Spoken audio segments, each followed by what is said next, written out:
We've got games in the books. Now, let's not overreact to them. Hear me? Let's not overreact to them, okay? Got it? Good. Welcome to the latest Gauer Hour. Rob Joyce, Megan Gauer.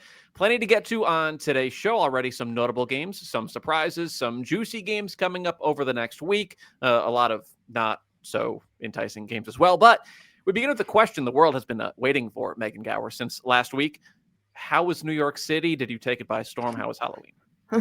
Halloween was good. New York was good. Nothing too exciting to report, but it was good. Show went well for my boyfriend, so that's what matters. I'm envisioning like you're by the docks, and by day it's like a shady meatpacking plant, and then by night it's like New York's hottest club. Am I accurate? I don't know. I didn't see the club during the day, to be fair, so I have no idea what it looks like during the day. But at night, yeah, it was fun. We love to see it. Also love to see some of the exciting games from the last week. I want to go back to Tuesday to start things off. NC State over Tennessee in Greensboro. Highly entertaining basketball game. Felt like a Sweet 16 Elite 8 game on day 2 of the season. You love to see it. Yeah, I thought this was like the best game of the week so far. Not that there was a whole lot of competition for that title because the schedule was lacking in general for week 1 here, but this felt to me like, I mean, it was 8 versus 9 in the rankings. It felt like 8 versus 9. Like it was two very evenly matched teams, went back and forth. Really felt like either team could have won it down the stretch. Early signs, I was wrong on NC State. I was lower on them. Zoe Brooks didn't play great the first 3 quarters, really stepped up in the fourth. She could be a star. Wes Moore said it after the game. That front court of Camille Pierre, we knew she was good. This year, she's probably All-American good, or could be early on. And then how about Tilda Trigger? I mean, they won't combine for 40 and 22 every game, but man, that front court's a lot better than just about anything they got from the front court a year ago. And the identity of this team, it feels different now with James and Rivers gone and now Pierre in. Feels like things have shifted towards that front court. Yeah, I agree. And I thought Camille Pierre was fantastic. I mean, you can't ask for much more than 21 points and 14 rebounds in your first game for NC State. So we knew she was good. Obviously, she was great for them in this game. And like you said, it felt like it did shift towards the front court for a team that, because of Rivers and Isaiah James, has been so focused on their backcourt for the last quite a few seasons, and even before that, really. I think the last time I remember really talking about a post player for NC State was when Elisa Kanane was there. So that's been years at this point. I can't remember how many years, but it's been a while. So it's definitely a shift in their identity this season. The only thing that stood out to me as problematic for NC State in this game is the depth. And obviously it's a little too early to overreact, but like no one played in more than 10 minutes off that bench. They only got 5 points from the bench. What do you have beyond the starters? I think is a big question for them. Yeah, I'm trying a new thing where I'm trying to frame things in a more positive light. So I'm keeping an eye on. I'm not worried. I'm keeping an eye on. 4 players scored 71 of your 80 points. Caden Samuels scored 4. She started. Then you mentioned the 5 points from Destiny Lunan off the bench, and that was it. The bench only played 19 combined minutes. I'm not so worried. This is a big game, right? You're not playing 37 of these. So I expect the bench, you don't need to have a whole lot of bench production in these big games. If you have stars, it's the other games where, all right, do Camille Pierre and Zoe Brooks have to play 36 minutes against Wake Forest and Boston College and the lower tier team or the bye games. That's when you need to see, all right, can they play like 26 minutes? And then everyone else gets their stats in the fourth quarter of these blowouts. Against Tennessee, like, yeah, you're probably going to tighten it up. You're probably going to rely on your Brookses, your Pierres, your Triggers. You're going to feed the hot hand. So keeping an eye on it. I'm not worried. Keeping an eye. Tennessee, they're fine, right? Like that. Couple bounces go their way. They're 1-0, and I know it's a neutral site game. It's a road game. It's an hour from NC State. Exactly. Essentially a road game. It was, like you said, down to the wire, just who kind of had it down the stretch. I'm not worried about Tennessee at all from this performance. Like I said, I think it's like you could tell that these were two very evenly matched teams. And my opinion on Tennessee doesn't change at all coming out of this game. I think I'm a little higher on NC State than I was, but as far as Tennessee goes, they're still going to be good and they're still fine. Not the first time, or not the last time you hear me say this today. Talasia Cooper will be an All-American. I'm not sure it'll be the first teamer, but she's one of the 10 best players in the country. 23, 11, 7 assists to 1 turnover, 3 steals. This team's loaded with talent.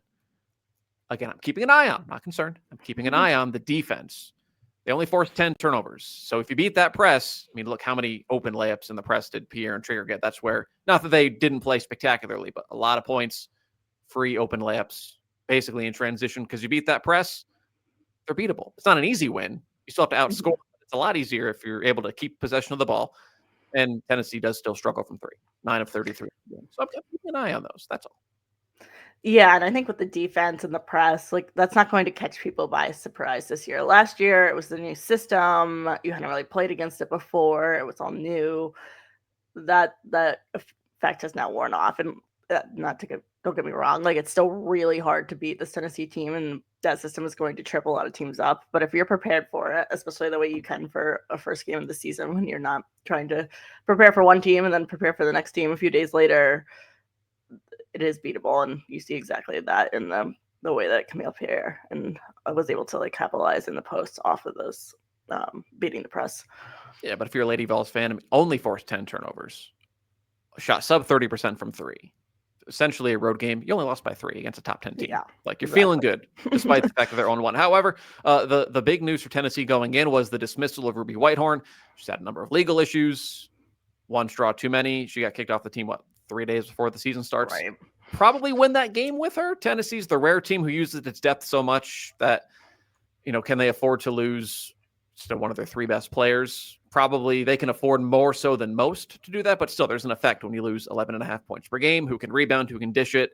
Does it lower their ceiling at all? Maybe. Yeah, maybe. I mean, I thought they adjusted really nice to it because I think you could have seen a world where they go into this first game. She's just off the team 3 days ago. Like the team hasn't adjusted. It's still a bit of a shock, and this game doesn't go nearly as well as it does for Tennessee. Yes, it's a loss, but a 3-point loss, like we said, in a basically road environment against a top 10 team. Not a bad loss by any stretch of the means. So I thought they adjusted nicely with only 3 days, and I expect they'll continue to turn that around going forward. We say it's technically a road game. It's technically, or like a road game, it's a neutral site game for net purposes for both teams. So what I don't like about the women's game that's drifted closer to the men's game, it used to be this game would be in Raleigh, or this game would be in Knoxville. Now there's more and more of these neutral site games, which I get from like a university standpoint. You're getting paid to be there, generally speaking. You get some of the gate revenue, and you also don't have to pay your arena staff to staff a basketball game. But like, I'd rather like the top tarp was up at the Greensboro Coliseum versus it'd be 5,500 people at Reynolds, packed to the gills, and Thompson Bowling is Thompson Bowling. And we're going to see that a couple of times here this week, including the next game we'll talk about, where I don't like that it's becoming more like the men's game of playing in front of friends and family when it could be 2 of the best environments in the country. But I digress. They're not paying me to do that. So, if I'm getting paid to go to play wherever, like, yeah, sure, I'll go pay in this new world of we need all the money we can get, even though we have all the money in the world. Speaking of neutral site games, Baylor-Duke, not the greatest start to the season that we've ever seen. My Final Four prediction for the Blue Devils, because they're going to find a way to score us off to a rousing start. Yeah.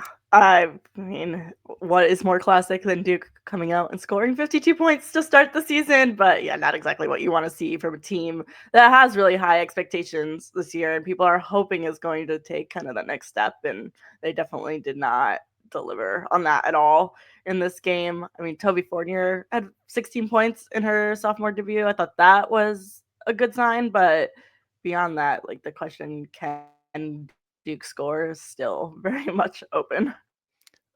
Neither team was above 32%. They were combined 7 of 34 from 3. This doesn't exonerate Baylor. They didn't play much better. They just happened to be 1-0, and they beat a top 10 team, so you get all the credit, right? And you just deal with it in the film room. Duke had 14 blocks, and then were out-rebounded by 11. I thought that was weird. Neither team could rebound. Duke had 19 offensive rebounds on 49 misses. And then Baylor had 20 offensive rebounds on 43 misses. Still not great, but it's not 49. It's game 1. So again, no, these are 2 good teams. They're going to win a lot of games. I wasn't overly impressed by either one, to be honest.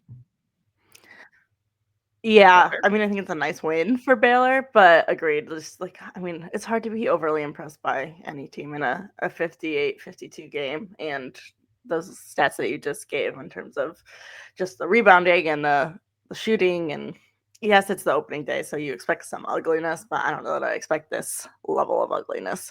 So it'll be interesting to see what they can shake off of that, and if they can get better. But I'm never impressed in a game when neither team hit 60.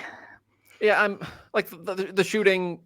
We talk about it enough. You almost come to expect it at some points. It's just the rebounding surprised me a little bit because both of these teams kind of pride themselves on being able to dominate. So maybe it cancels each other out. I just didn't expect so many offensive rebounds against these two generally physical, tough rebounding teams. Positives, yeah, Toby Fournier is really, really good. She's now a starter for the Blue Devils, or at least started the opener. You expect she'll start every game after being a bench player last year. Talia Scott was a walking bucket in the limited time she played at Auburn and Arkansas. Still a walking bucket for the Lady Bears. And then Kirsten Johnson for the Lady Bears. Didn't play a ton at Oklahoma. 3 years, she only averaged 9 minutes a game. She was stuck behind Reagan Beers last year. So now she transfers. She gets a chance. I think she'll be a huge presence. She's 6'4", easily the most size on an otherwise smaller team. She's not going to be an All-American. She's not going to light it up. But her production on Monday, if she can do that every game, Baylor's ceiling, I think, goes up. Yeah, agreed. I think just having that size in the post will help this team a lot. And like you said, she was really solid in this game against Duke, and on the glass. So I'm excited to see kind of how that evolves for the Bears. It does feel like, I will say, I feel like I feel a little better about Baylor coming out of this game. Just that they were able to, like, Duke is still, despite the fact that they can't score, going to be good, and that they hung right there and obviously won the game. I think Baylor is the kind of a team that you could have said, will they stay in the top 25? Maybe. Will they go up? Will they go down? You don't really know. And I feel pretty confident they're probably a top 15, top 20 team. Yeah. Duke, I'm staying with you. You pulled the football away from me once, and I won't learn my lesson yet. But they only went 2 deep on the bench, and those 2 bench players combined to go 5 of 20. Ashlyn Jackson, Tana Mayer, 6 of 26. You're not going to win if you're not deep, and 4 of your 7 players that you play shoot 11 of 46. That won't get it done, but you can put that football down. And for now, I'm still going to try to kick it in a fit because they were blue like Lucy. The only other top 25 game of the week, this one, UConn Louisville. Final score was 13. I know Louisville made a run in the fourth quarter. That game was not as close as the final score indicated. Up 16 after 1, and the Huskies largely in cruise control from there. Yeah, I think the thing that stood out to me the most about this game is that UConn, like you said, wins it by 13. They went 4 of 26 from deep and still won the game by 13 points, which is kind of insane. I don't think there'll be a lot of nights where they go 4 of 26 from deep. There's some very good 3-point shooters on this team that did not have great 3-point shooting nights. But I think to be able to win a top 20 game comfortably with that kind of shooting is impressive. And I don't think they could have done that last year. Obviously, Sarah Strong, she's still great. 21 points, 9 rebounds, 5 assists, 9 of 17 shooting. Sarah Williams was quiet offensively. She only had 4 points, but 8 rebounds, 4 assists. Janelle Alfie now slides to the bench where she started most of last year, only played 8 minutes, but now they suddenly have a little more depth in that front court. And yeah, last year, maybe they beat a team like Louisville, like a top 20, 25-ish team. But, we saw a couple of times last year, if UConn wasn't hitting threes, they largely weren't going to win against the top teams. So I think that was a big sign of progress. Yeah, and then you mentioned Sarah Strong too, like insane stat line, right? 21 points, 9 rebounds, 5 assists, and Gino called that a bad night. So I think that's pretty scary for everyone when we see whatever Sarah Strong's good night looks like. You know what bothered me? The sound that the ball made when it hit the rim in Annapolis. I don't know why. Maybe because I heard it so much, because Louisville didn't exactly shoot it lights out from 3. They were 8 of 24. But yeah, it bothered me. I did love the evolution of KK Arnold for this team. Yes. She was thrown into the fire as a freshman, started a bunch of games on a Final Four team, but it's basically Paige Beckers and Aaliyah Edwards dragging a bunch of freshmen and Nika Mule to a Final Four. Last year, she moved to the bench, and don't want to say disappointing. She wasn't as impactful early on, right? And then late in the year, really started affecting games without scoring much. That defense, that energy, drew a bunch of charges, forced a bunch of turnovers, like that South Dakota State game in the tournament. Mm-hmm. UConn was sluggish out of the gates at Gamble. KK comes in, changed the game. Well, now she's starting again. If she can score 13 a night, watch out. That's all she needs. Just 30, even 10, watch out. Agreed. They don't need her to go out there and score 20 points. They've got enough talent on this team that can score the basketball. But yeah, if she comes out and consistently puts up 10 a game to go with what she can do facilitating the offense, what she can do defensively that we've seen a lot last year, and I think we'll continue to see this year, even when she's not the spark off the bench, it's going to be really good for UConn. On the Louisville side, I thought Ziegler was fantastic for them. And I think this team's going to take a little bit to come together. That's always the case when you have so many new pieces. But 16 points and 18 rebounds against UConn is a heck of a debut. Yeah, that was my big takeaway from the Cardinals. Can she make that transition up from St. Joe's to a higher level? Well, the defending national champs are the preseason #1. She very much looked the part. Like she belongs. She'll be fine in the ACC. She'll be good in the ACC. I know she didn't shoot it great. But Louisville as a team didn't shoot it phenomenally. 34% overall, again, 8 of 24 from deep. I was wrong already about at least one team. I feel like I'll be right about the Cardinals. They're a fine team, like good, quality NCAA tournament team, a step below the elites nationally and likely in the ACC, but like the 5th best team in the conference and like a 5 or a 6 seed, which I feel, that's what I said last week. I feel even more strongly that that's ultimately what Louisville has turned out to be this year. Yeah, I agree. I think their ceiling's maybe a little higher than that. Like, could they put it together and Sure. be a little higher up in the ACC? I think so. Like, I think it's a little too early to tell. I think you see that with a lot of these teams where it's just so many new pieces. Like, they've never played on the floor together. It's going to take a couple games for it to really look like how it's going to look. I had a UConn question. I might save it one more week. One more week. So put that on ice for another 7 days. Let's do some superlatives. Best thing you saw. It can be the world is your oyster. The best thing that you saw from the last 5 days. I think it was just fun to see like the new pieces on everyone's roster and actually see what all of this stuff looks like. Like you come out of the last season, everyone transfers. You have to like figure out who's on each team going into the new season. And it's like you kind of have no idea how any of these teams are gonna look. So it's just fun to just kind of see what it starts to look like. And obviously a lot of like buy game type games this week. So you don't learn all that much, but at least it's nice to kind of see what it looks like on the court in action. It's kind of a softball, but honestly, this week didn't give us a whole lot of quality basketball. No, I have 2 things. First one was South Dakota State. Win over Creighton. Brooklyn Meyer, who was a stud last year for the Jackrabbits. 33 points, star senior player. If you don't know the name, learn the name. Jackrabbits, I want to ask you this. Gonzaga, UNC, Columbia, K-State. I know Gonzaga is more name than prestige per se. Later this month. If they win like 1 or 2 of those, they went 29-3 last year. Say they go like 30-3, they lose to North Carolina and K-State, and they lose in like the Summit title game. But they win everything else. So is that enough for an at-large? I know it's too early to think about that, but they were a 10 seed last year, and like their margin is just so thin that it feels like this is a make or break stretch coming up in a few weeks. It is. I think if you want to give yourself a chance to be the at-large, yeah, you got to have a good stretch in this next couple of weeks where you have the opponents that can earn you the at-large.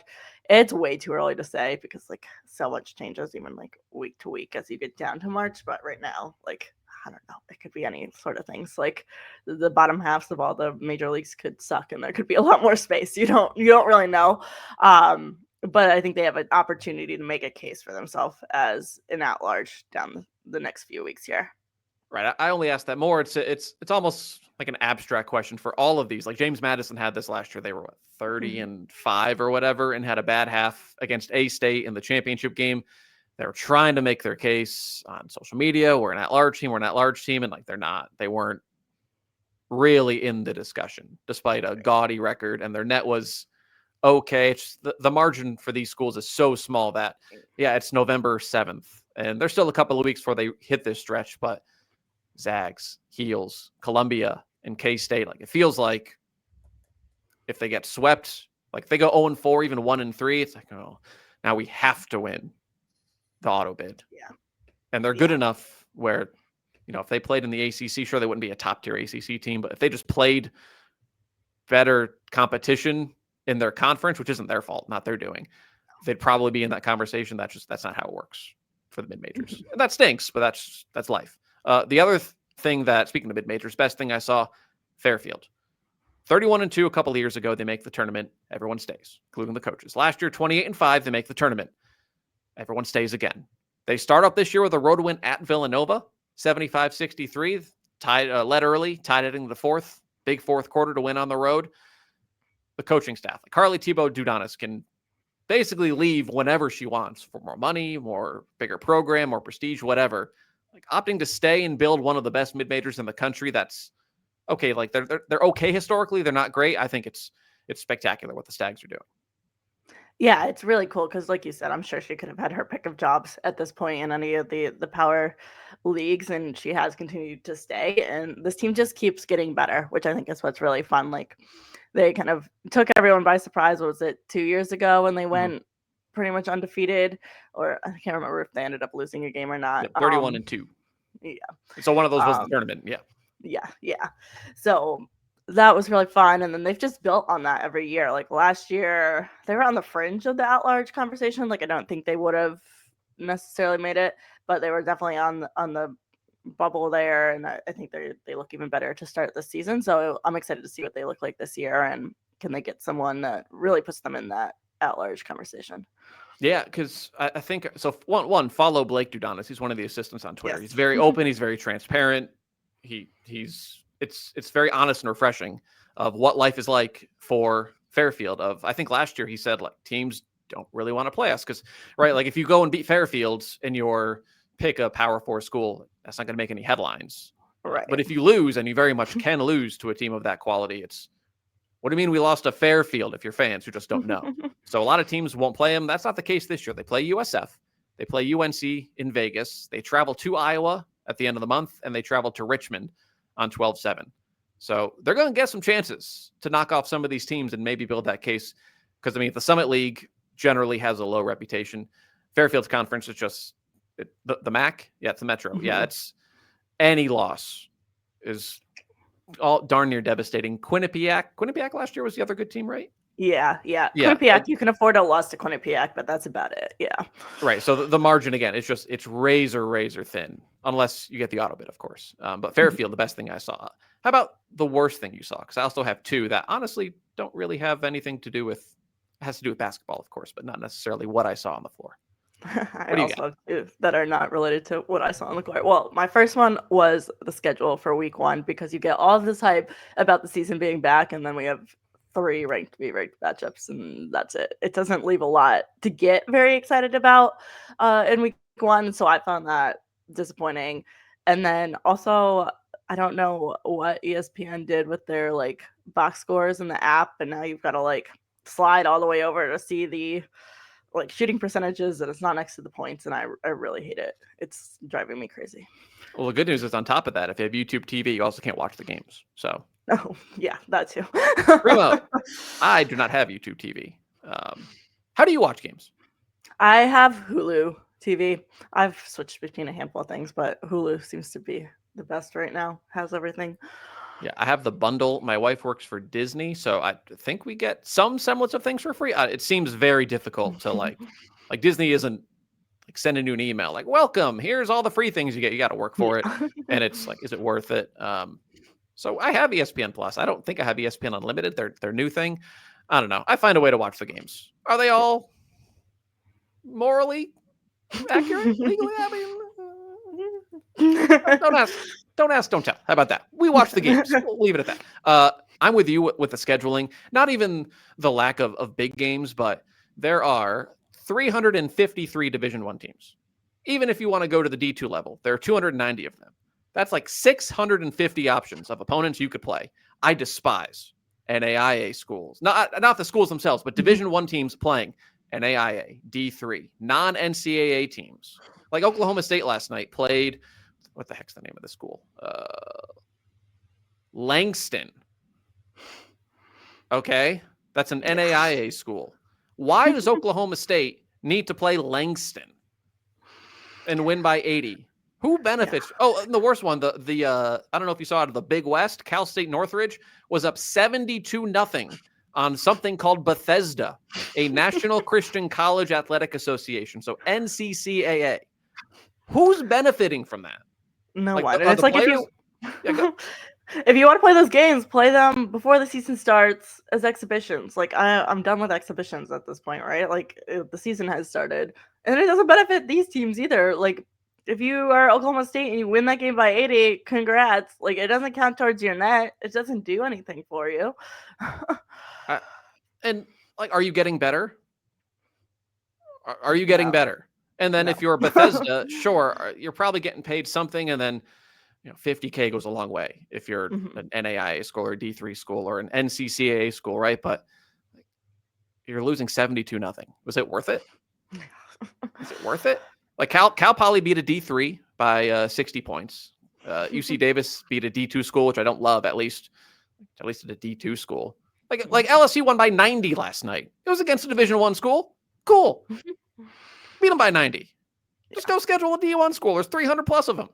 Right. There's some in Oklahoma. Go get one. I didn't like that. And then my other one. So UNC had, I think, the first game of the whole season, 11 a.m. on Monday.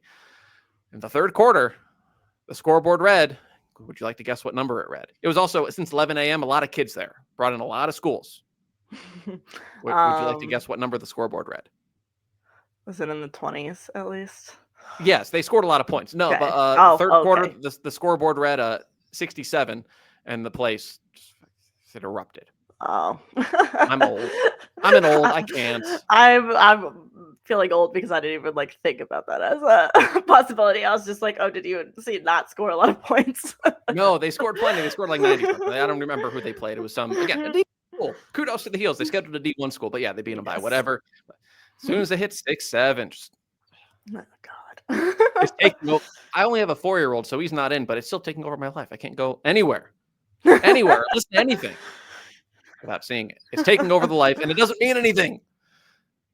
That's the worst thing I saw. Yeah. Kudos to UNC. They've scored a couple points, but yeah, I'm too old.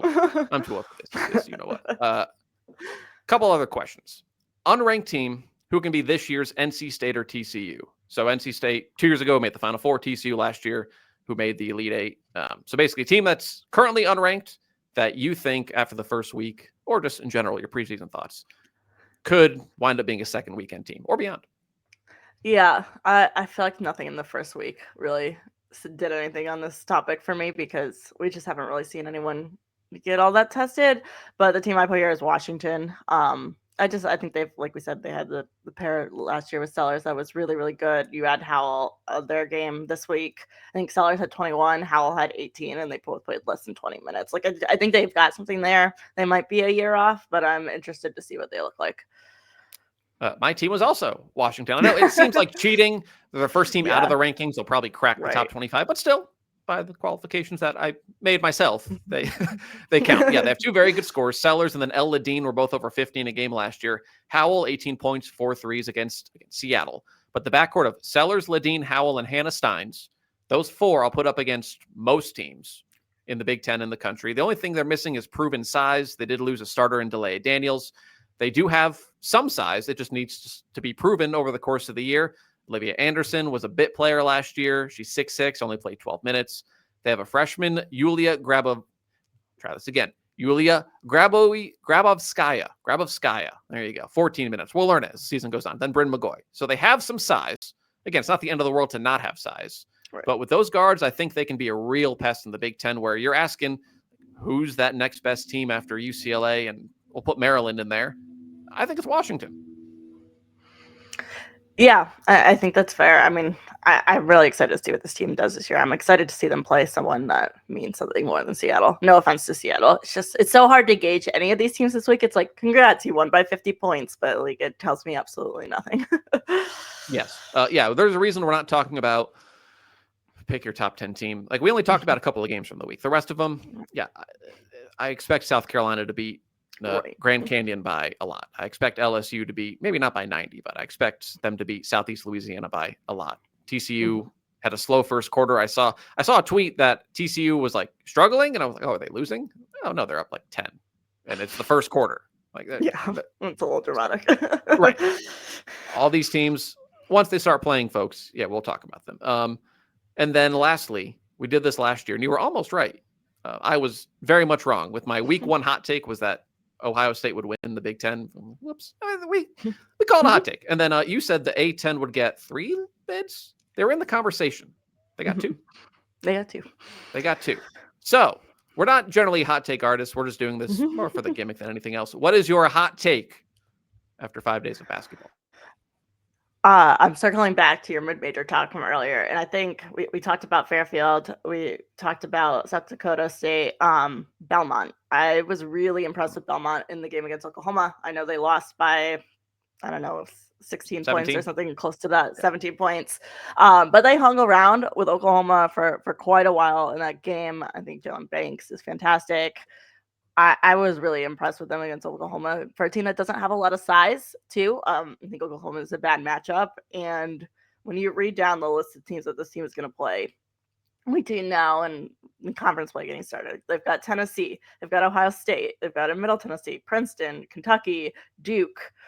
And then you play in the MVC, which I think just has a little bit more wiggle, not a ton of wiggle room, but a little bit more wiggle room than some of these other conferences, typically a stronger mid-major conference. I think this is a team that can be an at-large bid in the tournament. I mean, they're a staple generally in the tournament. They've missed it the last couple of years, but there was that run of like 16 to 22 where they not only made the tournament, they won a couple of games, a couple of those years. I think it's a 12 seed. So yeah, I like that. Yeah, Belmont was one of the more impressive teams in defeat over Oklahoma. My hot take, I'll stay in the mid-major ranks. Maggie Dugan of Richmond will be a second-team All-American this year. I like that take, obviously. I like Richmond and A10. Yes. But It was Mount St. Mary's, but she put up 28 on 10 of 16 shooting, an efficient night with 13 rebounds, 6 assists. This could age poorly. They play Texas tonight. We'll talk about that in a bit. I think she's one of the top 10 players in the country. They have a couple of big enough games on a national stage where even if Richmond were to say lose to Texas, but Dugan balls out and then does what she will generally do as the reigning A10 player of the year, I think she'll be a second-team All-American. Shouldn't matter, but it does, if Richmond kind of holds up their end of the bargain and is in this NCAA tournament conversation. Yeah, 100% agreed. So we'll see how those age. Any other notes from the week? I had a couple, like nice win for Vandy over Cal. Yeah. We're trailing for a lot of that game, big third quarter. 5 players, I think, was the big ping. 5 players, not named Michaela Blake, scored between 7 and 12 points. Vandy does that. All my concerns from last week are gone. That's, again, kind of like what we said about KK Arnold. Michaela Blake is going to get her points. They don't need a 20-point per game score. 5 players between 7 and 12. Beautiful. Give it to me. Yeah. Agreed. I thought they looked better than I thought they would. Just in the regard that they won that game without Michaela Blake scoring 40. Honestly, don't have a lot of other takes from this week. It's just not like a not exciting slate. No, I had a couple. Congrats to Texas A&M for beating Texas A&M Corpus Christi this year. Can't say that last year. Big year for Joni Taylor with the Aggies. They need to show improvement. They brought in Nasira Pryor from Sacred Heart. She's really small, but she got a bunch of buckets at Sacred Heart, led them to the tournament. She's a defensive menace. Now obviously you do it in the SEC. Good start against A&M Corpus Christi. And then a new thing, I call it Woof Watch. What's going to make me go woof? BC lost to Holy Cross. Admittedly, usually a good Patriot League team, but then they almost lost to New Hampshire. Yeah. Auburn needed overtime to beat a Charlotte team that only won 11 games last year. That's a big rebuild for Larry Vickers in year 1. And then Providence lost at 12 by home to Howard. So just a couple of things that made me go, ooh, I don't want to see that. Big East for you. What a start. Tremendous start for the Big East. All right, let's preview some of these games. Big one tonight. It's at Texas, so it's probably readily available on your, unless you have YouTube TV. Hopefully it's not on their weird network. I'm looking it up. SEC Network Plus. All right, I wish this was on real TV. Okay. At least it's that not like Texas has their own network, like the Longhorn Network. No, that basically that went away when they joined the SEC. Okay. Oh, thank God. Because that sadly was this is watch. This is too much of my world outside of this podcast. But yeah, basically Longhorn Network went away because the SEC spent $2.5 billion or whatever to get SEC games all across the board. So bye SEC or bye Longhorn Network. They're on the SEC Network. But tonight it's on SEC Network Plus. Regardless, off track. Richmond, Texas. If last year's result plays out, they played at Richmond. Longhorns won by 11. Spiders are fine. Don't need to go and pull some massive upset. Lose respectably. Make it a game. Rock and roll.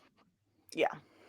I agree. I don't you don't expect Richmond to go in and win this game, but I think they gain a lot from looking competitive in it.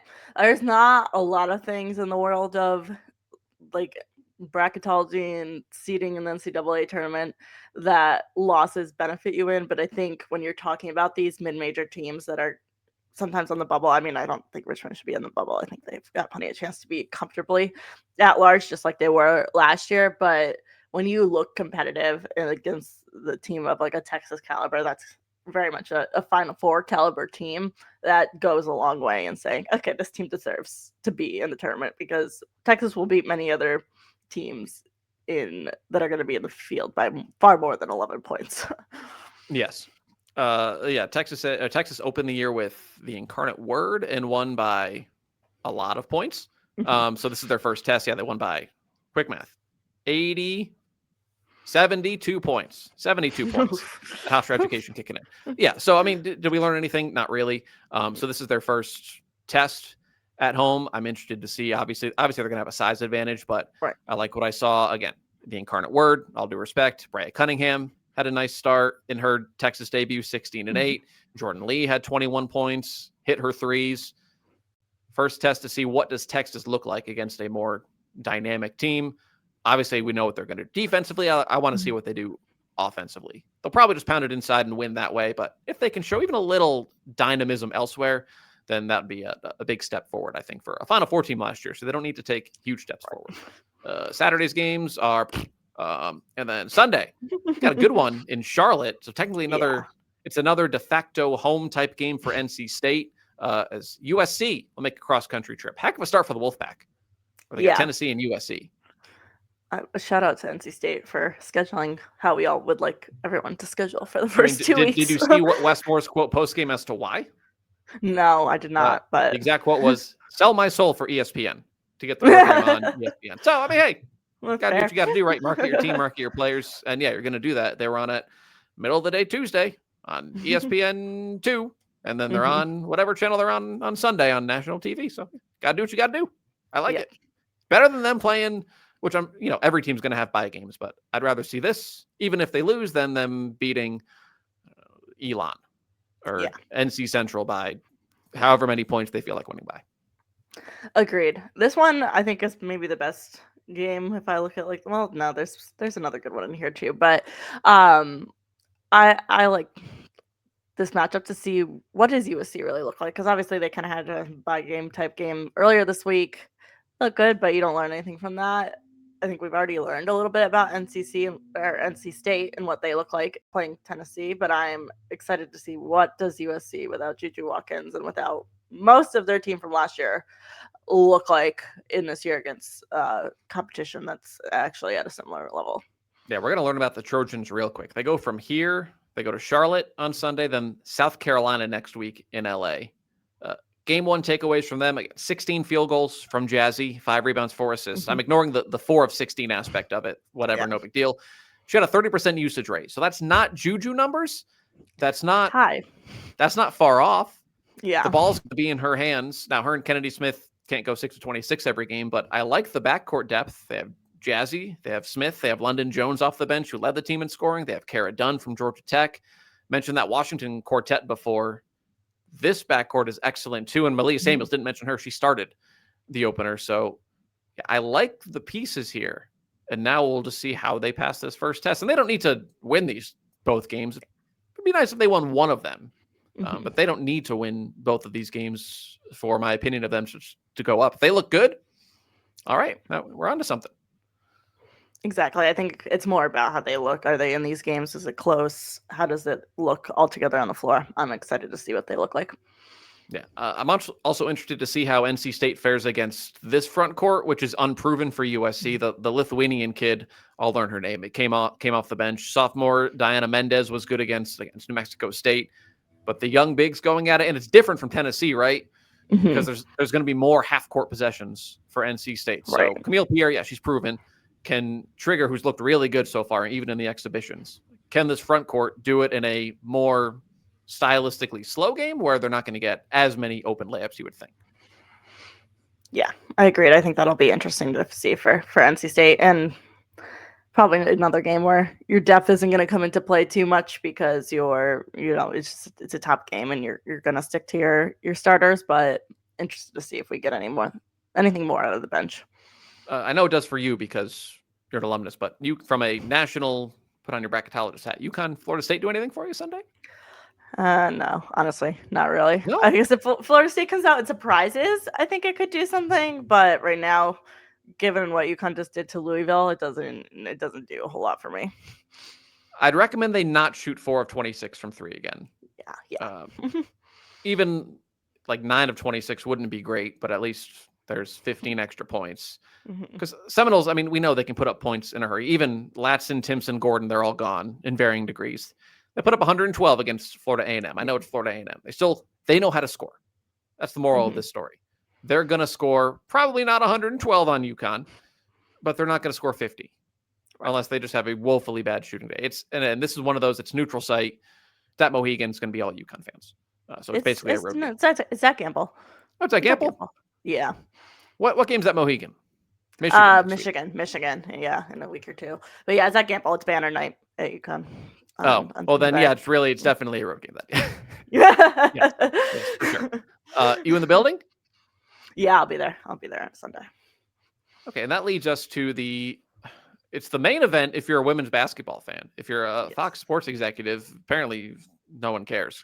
A top 10 matchup in Sacramento, another one of these neutral sites that I'm not thrilled by. Just play it at Pauley. UCLA and Oklahoma. I hate. This is at 10:30 Eastern Monday night. Hate it. You're going to give me, I get it. You're not going to play it at 6:30 because it's the West Coast. So UConn, Columbia on the men's side. That'd be a good women's game.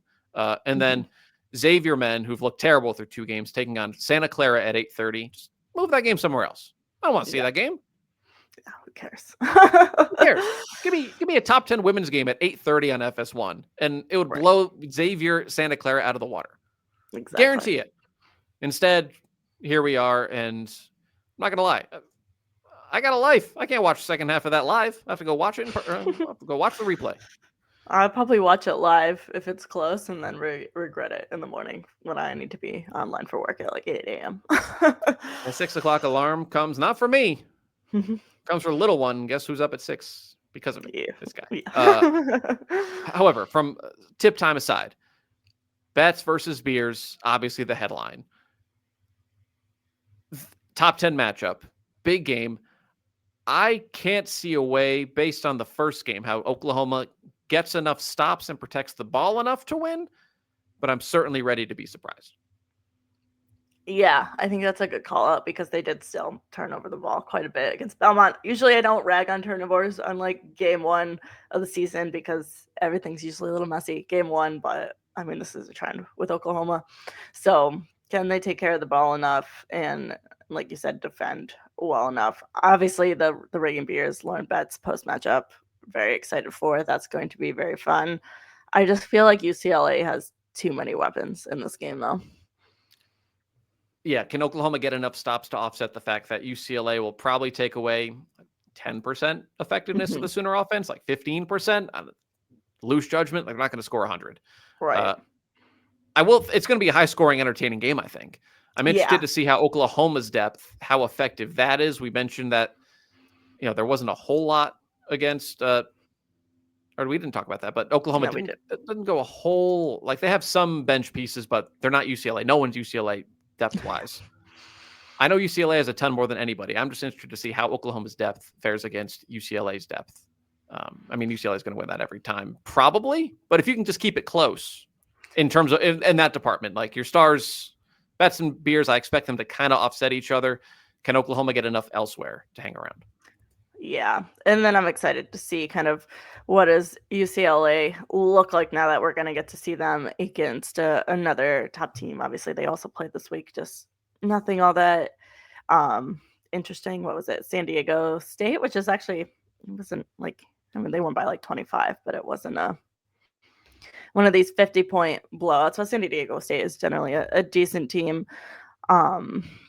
which is how do some of these new pieces look like? We've talked about they've brought in additions from last year. You've got Newkins in there. You've got Charlie Ledger Walker back. So how does all that start to look together when you're playing against another top team? I think we're going to be really excited to see. Go Cougs, sad face. They were good with Charlie Ledger Walker a couple years ago. Yes.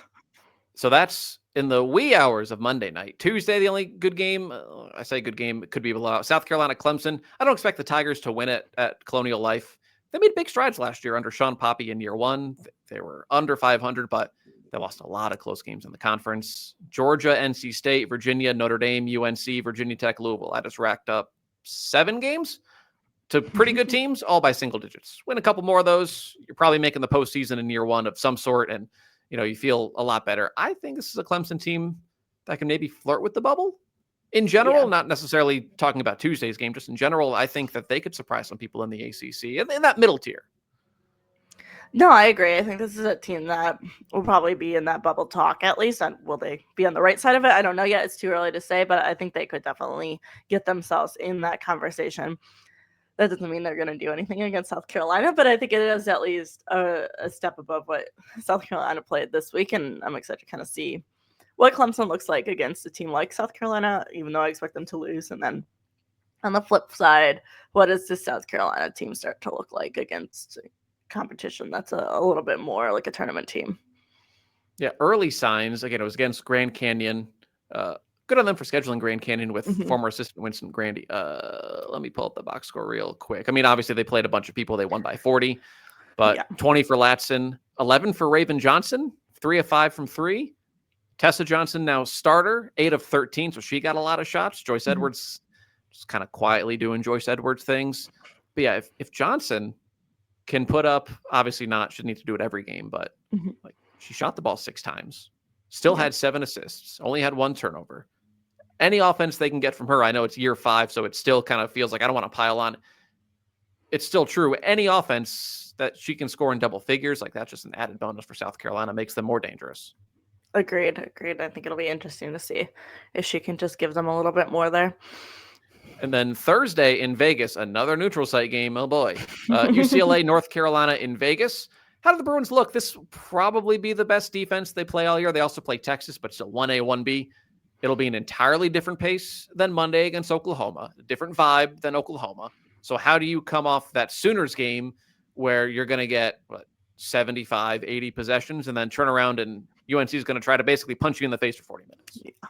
Yeah, it'll be interesting. You're going to get 2 very different tests, which is always, I think, fun to see because you're going to get to see, all right, we know that UCLA is good, but like, are there weaknesses that come from either of these styles? So I think that'll be really interesting. Quite frankly, I don't think North Carolina can score enough to keep up with UCLA, but I still think it'll be interesting to see how they handle the defensive pressure that North Carolina is going to bring. Yeah, North Carolina, this is overly simplified analysis. Can they score? That's it. Yeah. They can hold UCLA to 65. Are they going to score 65? Yeah. That's it. I got nothing else. Yeah. This is the first of 2 back-to-backs for UCLA, Oklahoma, UNC, and then Thanksgiving week, Texas and Tennessee, and then Oregon on the backside of that for that matter. So yeah, I love to see teams, even I know I've ragged on, even if they're neutral site games, just playing these high-level games, especially in consecutive fashion, if that's how the schedule is able to break. Yeah, testing yourself early. What are we good at? What do we need to work on? Because ultimately, yeah, it's great if you win these games in November. You want to win these games in March and April. Yeah, I think it's really smart scheduling to do this early for UCLA, though. Obviously, you're going to get plenty of tests in the Big Ten as well, but to play these high-profile games and like get all this experience, I mean, we've talked about it last week, but this is the UCLA team, right? Like they have all of the pieces to win a national championship this year, and I'm sure that is the goal. Like it feels like this is the time to do that. So you've got to play these types of games to get yourself ready so that they can get to March and get back to the Final Four and then hopefully win it all. Yeah, I almost get to some degree if an SEC team schedules lighter. Right, like the SEC, look at the top 10. They're all going to play each other. That's a lot of quad 1, top 10, top 15, top 25 games. Big 10, step down a little bit. They're still loaded with obviously 10, 11 NCAA tournament teams, but probably not as high level. And when they're UCLA, yeah, you made the Final Four last year. you can get to the Final Four this year. Mhm. Just that extra 2%. 2% against that you're going to get against Oklahoma, against North Carolina, that you're not going to get probably against, respectfully, Minnesota or Illinois, or pick your good NCAA tournament quality, but still second tier Big Ten team that they're still going to see and get challenged by. But yeah, I like these early season tests. All right, that's it for this week. Next week, we're going to try something new to kind of get us through what still, there are good games, but largely the doldrums of non-conference where some of these MTEs wind up. Then you have final exams taking us into January when it kind of really starts to heat up with conference play. So we'll try something new next week. We'll still talk about all these games, but we'll also have something fun for you. So everyone enjoy your weekend, enjoy the games, have fun staying up until, I hope, I'll make a pledge. I'll stay up till 12:31 a.m. to watch UCLA, Oklahoma. You better too. We'll talk next week.